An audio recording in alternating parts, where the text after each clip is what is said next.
Doctor ইউনূসের নেতৃত্বে বাংলাদেশের গণতন্ত্রের যাত্রাকে স্বীকৃতি জানিয়ে জাতিসংঘ মহাসচিব অ্যান্টোনিও গুতেরেস বলেছেন, জাতীয় সংলাপের মাধ্যমে শান্তি ও আস্থা স্থাপনে সহায়তা করবে জাতিসংঘ। রোহিঙ্গাদের মিয়ানমারে ফেরাতেও বাংলাদেশকে সহায়তা অব্যাহত রাখার কথা পুনর্ব্যক্ত করেছেন জাতিসংঘ মহাসচিব।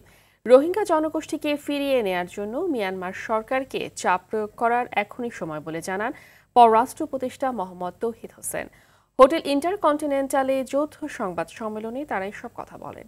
রফিকুল ইসলামের রিপোর্ট। ঢাকায় জাতিসংঘ মহাসচিবের 4 দিনের সফরের আজ তৃতীয় দিন। সকাল থেকেই নানা কর্মসূচির মধ্য দিয়ে ব্যস্ত সময় পার করেন তিনি। বিকেলে হোটেল ইন্টারকন্টিনেন্টালে যৌথ সংবাদ সম্মেলনে জাতিসংঘ মহাসচিব অ্যান্টোনিও গুতেরেস রোহিঙ্গা সমস্যা নিরসনে বাংলাদেশের পাশে থাকার প্রত্যয় ব্যক্ত করেন।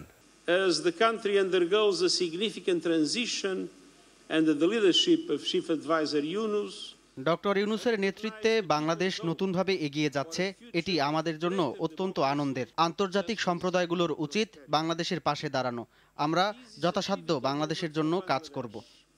and the international community must play its part in supporting your efforts towards a just, inclusive and prosperous future.